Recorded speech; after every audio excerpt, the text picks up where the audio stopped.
Weeks ago, researchers at University of Iowa warned the governor, Kim Reynolds, that reopening the state would increase the spread of coronavirus. Documents released Friday showed, as the state proceeded to lift closures this week.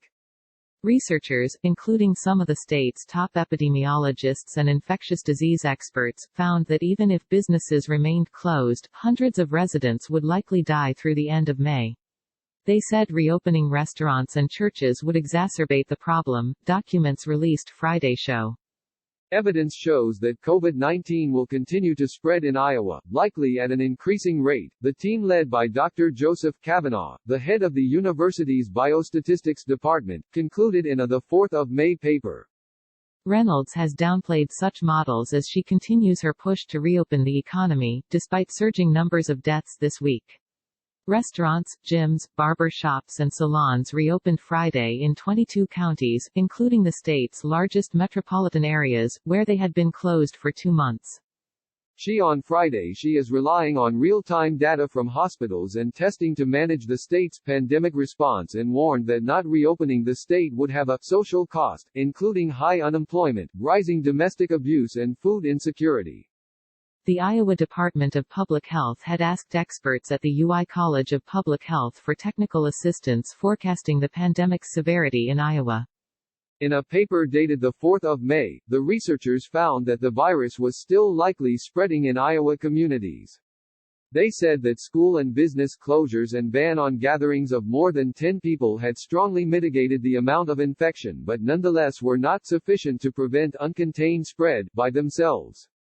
The state of Iowa is sufficiently interconnected that we expect continued growth of COVID-19, even in the absence of any measures to relax social distancing or to reopen previously closed businesses and religious institutions, they wrote. Importantly, even though much of the recent spread in Iowa has been attributed to clusters, e.g., workplaces, long-term care facilities, continued increase in community spread is expected. The researchers said the state's observed deaths, which jumped by 18 to 336 on Friday, closely tracked their projections from an earlier paper. That research forecast a median outcome of 747 deaths by the 28th of May. The number of deaths in the U.S. from coronavirus are projected to exceed 100,000 by the 1st of June, according to the CDC Director, Robert Redfield. The agency came to this conclusion through tracking 12 different forecasting models, which all forecast at least 100,000 deaths. Trump previously said the number would be lower than 100,000 deaths, a claim these models counter. Deborah Birx of the White House Coronavirus Task Force has repeatedly asserted the number of deaths by the 1st of June will be between 100,000 and 240,000 if mitigation strategies continue. In these extraordinary times, The Guardian's editorial independence has never been more important. Because no one sets our agenda, or edits our editor, we can keep delivering quality, trustworthy, fact-checked journalism each and every day. Free from commercial or political bias, we can report fearlessly on world events and challenge those in power. Your support protects The Guardian's independence. We believe every one of us deserves equal access to accurate news and calm explanation. No matter how unpredictable the future feels, we will remain with you, delivering high-quality news so we can all make critical decisions about our lives, health and security, based on fact, not fiction. Support The Guardian from as little as $1 and it only takes a minute. Thank you. National Football League teams can begin to reopen their facilities starting the 19th of May, a memo from the commissioner Roger Goodell obtained by The Washington Post stated. NFL teams must be in compliance with local and state laws as well as league protocols, the memo said. There had been speculation the NFL season, which generally starts in early September, would be postponed or canceled. According to the memo, coaches and players not permitted to be in teams' facilities, at this point, even if they reopen beginning May 19. It is unclear when fans would be allowed back in stadiums to view games. Trump took the trucker protest today as a sign of support, saying as the sounds of horns honking wafted into the Rose Garden today, those are friendly truckers. They're on our side. It's almost a celebration in a way. CNN's Daniel Dale responds. Martin Pingley. Unveiling the flag for his new Space Force in the Oval Office on Friday, Donald Trump said the U.S. was developing a super-duper missile to outpace military rivals including Russia and China, writes The Guardian's Martin Pengelly. We have no choice, we have to do it with the adversaries we have out there. I call it the super-duper missile, and I heard the other night, it's 17 times faster than what they have right now, the president said, sitting at the Resolute desk. That's right, said the Defense Secretary, Mark Esper, standing to Trump's right. You take the fastest missile we have right now, Trump said. You heard Russia has 5 times and China's working on 5 or 6 times, we have 117 times and it's just got the go-ahead. Hello, readers. Carrie Paul here in sunny Oakland, California, to bring you the news over the next few hours. Stay tuned for updates. Thanks for tuning in for the day's U.S. politics and coronavirus news so far. The Guardian's Carrie Paul is taking the over the blog from the West Coast now, to cover developments over the next few hours. The White House just wrapped another Rose Garden event and Donald Trump is headed to Camp David. Here are the main events so far today.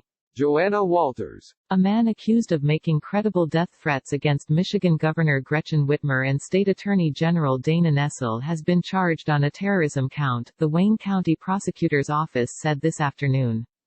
Robert Tesh made the threats via a social media message to an acquaintance on April 14 and authorities concluded the message amounted to credible threats to kill, prosecutor Kim Worthy said Friday in a news release, the AP reports. Worthy didn't provide any detail about the threats or how they were determined to be credible. Further details will be presented during court proceedings, she said. Detroit police officers arrested the 32-year-old man the same day at his home. He was arraigned April 22 on a threat of terrorism charge. If convicted, Tesh could face up to 20 years in prison. Emotions are heightened on all sides now, she told the Associated Press. These threats, they are not funny. They are not jokes. There is nothing humorous about it. Even if you don't carry it out, we're going to charge you criminally. The threats from Tesh were not specific to Whitmer's stay-at-home order issued in March in an effort to stem the spread of COVID-19 in the state, according to Maria Miller, a spokeswoman for the prosecutor's office. Whitmer has been the target of protests and rallies over her executive order which shut down most businesses in the state. The order is effective at least until May 28. The alleged facts in this case lay out a very disturbing scenario, Worthy said. We understand that these times can be stressful and upsetting for many people. But we will not and cannot tolerate threats like these against any public officials who are carrying out their duties as efficiently as they can. Protests in Lansing yesterday were led by Michigan United for Liberty, a conservative activist group that has sued Whitmer and organized or participated in several rallies since early April. During a rally last month, some armed protesters entered the Capitol building. Tesh was released from jail on April 29 after posting a $50,000 bond. He has been placed on a GPS tether. Comment has been sought from his attorney. Mario Corrin. The Guardian's Mario Corrin writes in about Twitter and Square CEO Jack Dorsey announced that he will donate $10 million for computers and internet access to help close the digital divide in Oakland. Dorsey dropped the news after Oakland Mayor Libby Schaaf tweeted a video of one of the estimated 25,000 students who lack access to the Internet. Every student deserves the ability to learn from home, wrote Schaaf. The mayor also spotlighted a $12.5 million plan to close the digital divide for good. Jack quickly answered the call. Roughly 2 months into the switch from brick-and-mortar schools to online education, millions of families with school-aged children still remain offline. The need persists even in the shadow of Silicon Valley. As schools shut down, and educators hustled to equip students with devices, the need for internet access was often unmet. Back orders mounted, compounding wait times for unconnected students. The same families without internet often face food scarcity or unstable living conditions, both of which have been exacerbated with businesses closed and parents out of work. Dorsey's donation, by itself, won't be enough to close the digital divide in Oakland. But will certainly help. Schaaf called Dorsey's announcement a game changer. Long-haul trucking industry website, The Trucker, has a deeply reported look at the truckers' protest movement, which has been active for 15 days. The protest was thrust into the global spotlight on Friday, when truckers' air horns provided a disruptive soundtrack to Donald Trump's afternoon press conference. Trump said the horns were a show of support. They love their president, he said, but he was wrong. Truckers began a protest in Washington, D.C. at the beginning of the month. They have not received targeted support in any stimulus package and have said they don't have adequate access to protective equipment and healthcare. They have also voiced serious concerns about the rates they are getting through brokers who connect them with people needing to ship goods.